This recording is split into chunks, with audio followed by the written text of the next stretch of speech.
Hi, I'm Jasmine Hubbard, and this is why I'm slowly quitting fast fashion.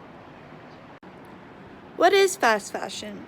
Fast fashion is any clothes that were made unethically or unsustainably.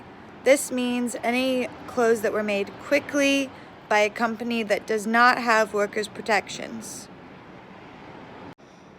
Fast fashion was first coined in the later 1900s after World War II, when companies were first beginning to make clothing for the middle class. They wanted to make it affordable, which is why fast fashion still exists, because the middle class and the lower classes need to be able to afford clothes and be able to come by clothes that are close to them.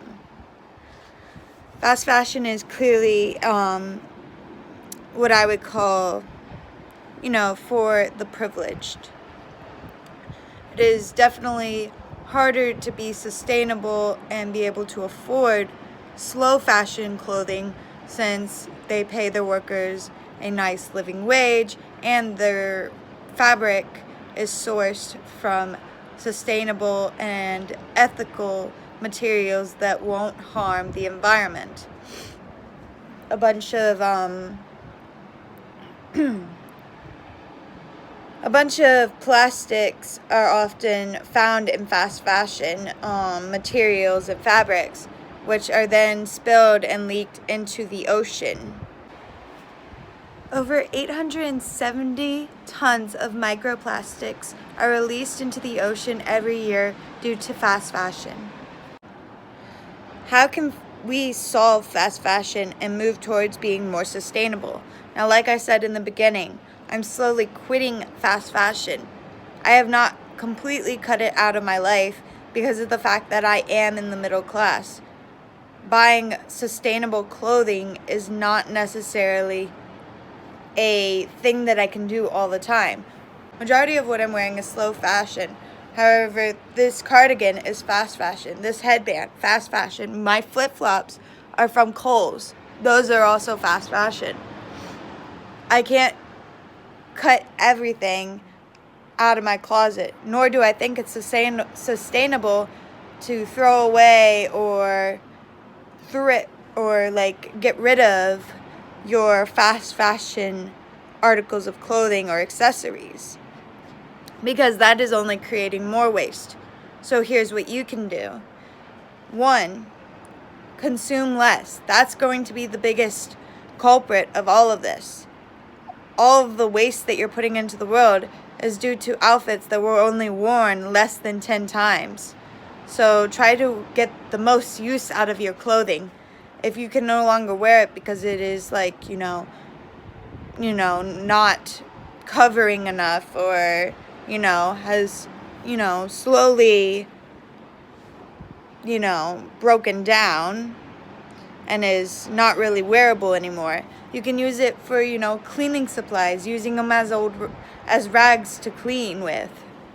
You can also, the second thing that you can do if you cannot afford to shop sustainably from a slow fashion brand, is you can go thrifting. Now, I know thrifting is not necessarily something that everybody can do. There's not always thrift stores near them, and with the coronavirus going on, a lot of thrift stores have shut down.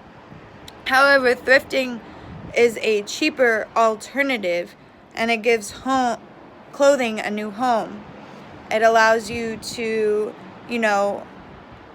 get a wear out of something that somebody else couldn't wear anymore, which is then cutting down on the amount of clothing that gets thrown away or tossed.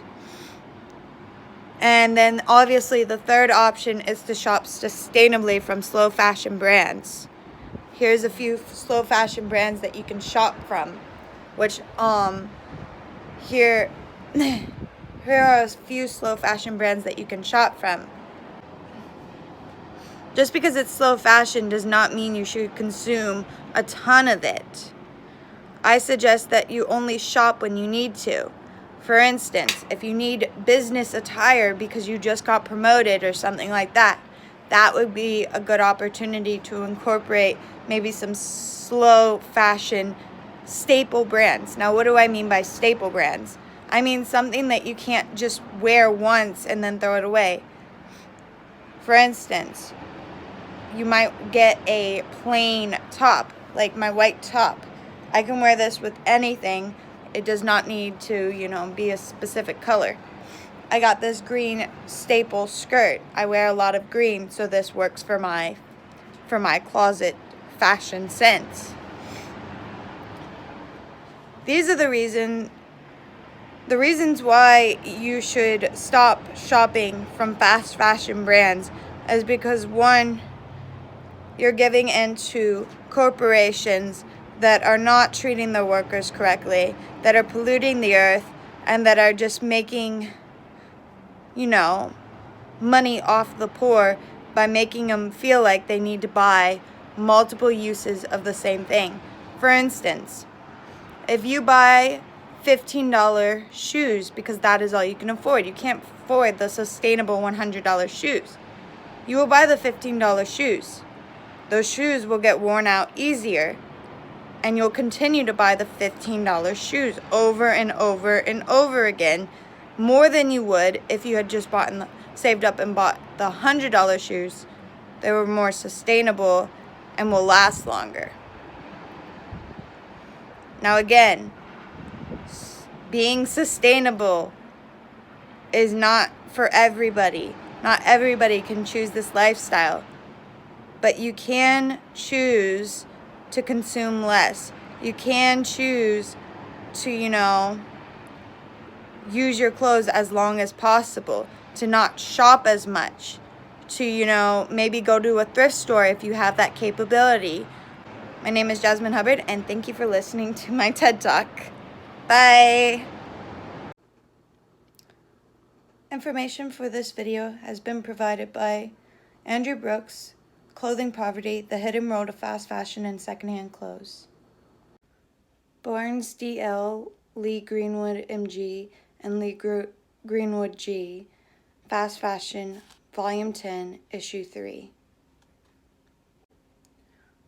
Heinz T. Supply Chain Strategies, Structures, and Relationships, and Heinz T. and M. Bruce's edition, Fashion Marketing Contemporary Issue, 2nd edition. Havas Curly K. Post-Retail Responsibility of Garments, A Fashion Industry's Perspective, Journal of Fashion Marketing and Management, Volume 18. Jennifer Gordon's Suburban Sweatshop. Megger Saima, The Not-So-Hidden Ethical Cost of Fast Fashion, Sneaky Sweatshops in Our Own Backyard, published on April 6, 2020. Neuberger Emma, Clothing Designed to Become Garbage, Fashion Industry, Grapples with Pollution, Waste Issues, published on CNBC, February 8, 2020. United Nations Economic Commission to Europe Information Unit Palace. Scholasberg Tatiana, How Fast Fashion is Destroying the Planet, published in the New York Times, September 3, 2019. The United States General Accounting Office, Sweatshops in the U.S., Opinions on Their Extent and Possible Enforcement Options, published on February 19, 2014. And Why Do We Need a Fashion Revolution? Fashion Revolution, published on December 20th, 2017. Thank you.